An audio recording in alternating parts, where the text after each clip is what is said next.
Greetings and salutations. Today, I want to spend some time talking about what it really means to lead for social justice and education because this work, this calling, is deeply personal and deeply professional. It's not abstract for me, it is lived. See, social justice leadership isn't just a framework to admire, it's a call to action. It's about challenging the inequities we see, naming them, and refusing to play along with them systems that were never built with every child in mind. As Terrell and colleagues remind us, social justice leadership is about dismantling systemic barriers. But this work, this mission is not passive. It requires us to be intentional, to reflect, to advocate, and to act. So, how do we teach agency for equity, for understanding? That's the real question. And I believe it starts with us being willing to get uncomfortable. We have to be humble, courageous, willing to take risks. We have to be flexible, but also inflexible when what we're doing causes harm. That's real. We've got to understand our own cultural iceberg, what's underneath the surface. And then we have to admit that even the smallest bias can impact how we show up for students. It's time for us to take off the mask. The work starts in me and you. It's internal, ongoing, and doesn't end ever.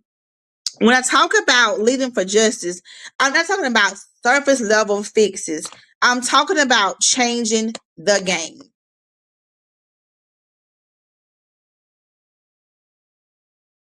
I'm not talking about surface level fixes. It's about changing the game. Gorski says it clearly. Students aren't broken. Systems are. And are equity driven educators. We reject deficit thinking. We don't see ourselves in our students as lacking, but yet we see systems failing them all the time, and we have to name it. That means we stop blaming kids and start holding policies, practices, and people accountable. But to do that well, we have to know ourselves. We all have that, what I call an instructional fingerprint, our teaching style, our beliefs, the way we plan, the way we grade, the way we respond. It all leaves a mark. And we need to ask ourselves, what does our fingerprint say about who we believe students are? Let's get into some concrete steps because theory without action is not enough. First, create inclusive curriculum. Curriculum should reflect our students, their cultures, their stories, their brilliance.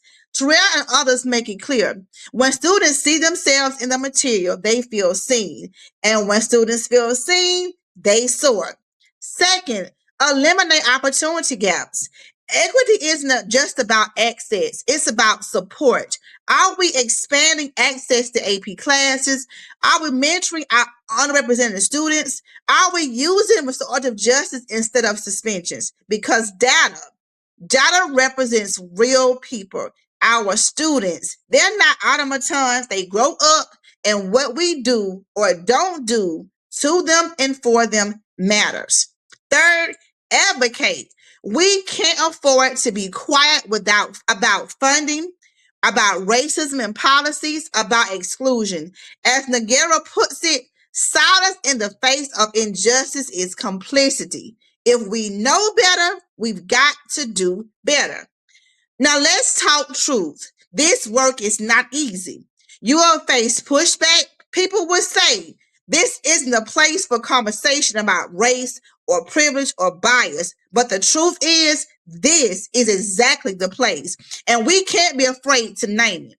Lorena Escato German, brilliant educator and author of Texture Teacher, says it like this: our cells seep into our classrooms. Use the things that make you hesitate as your why. We've got work to do, and that work includes dismantling the things inside of us too. None of this work is separate from anti bias work. Ignoring injustice is complicity. And when we plan, we can't just reach for a template. The real guiding question is this: how does this move us, me, you, this class, toward positive social transformation? We must keep a pulse on who our students are inside and outside the building, the demographics, the shifts, the tensions, the brilliance. And we must see every student as capable, every single one. As Terrell reminds us, child-centered democratic caring classrooms are still necessary. Now, Noddings talked about this idea of an ethic of care, and it's on us to live that out. In that kind of classroom, the teacher and the scholars become co-constructors.